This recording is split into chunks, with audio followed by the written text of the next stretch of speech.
quizá esto también te esté pasando, el deseo que tuviste más grande en algún momento te fue desconectado.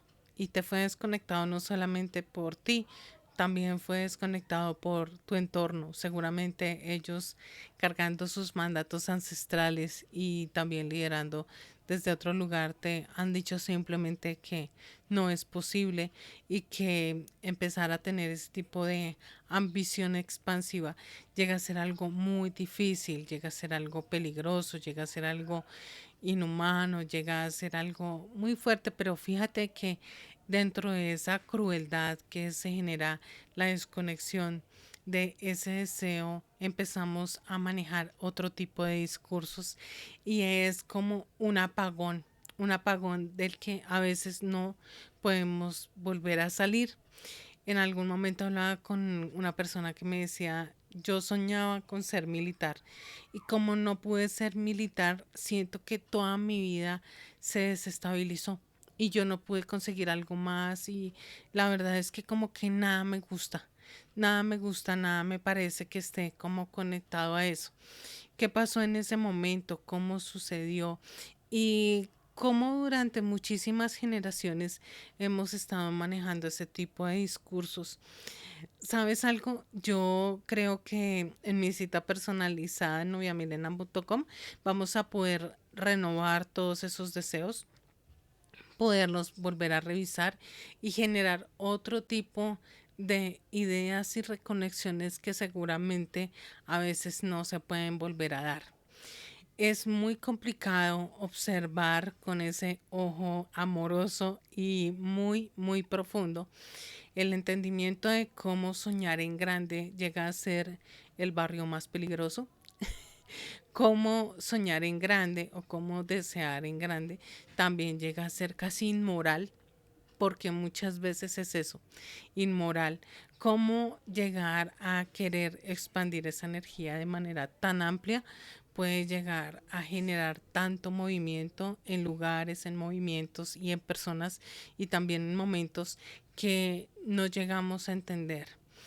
Las empresas, si estamos en una empresa, siempre van a tratar de apaciguar o decir que eso no está bien porque ya se estableció de determinada manera.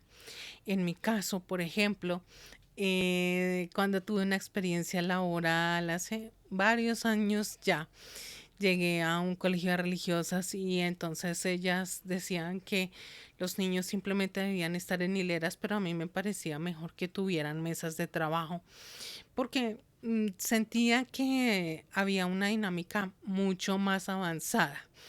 Estando en Colombia, en Bogotá específicamente, ellas gritaban del horror pensando que yo simplemente estaba cambiando las dinámicas de ese lugar.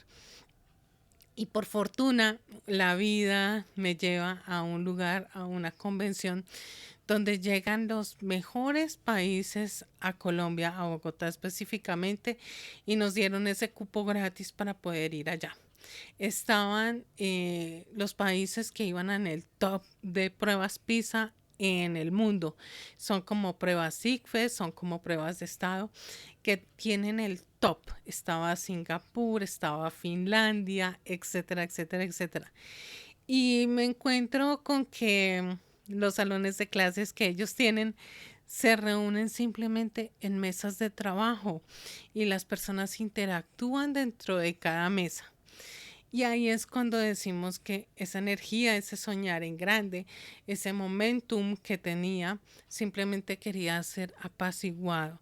Y básicamente por eso tampoco pude llegar a encajar seguramente en ningún lugar porque tengo una forma de pensar muy visionaria, pero las personas no tienen la capacidad de reconocer eso en mí y no lo valoran porque las cosas ya están establecidas.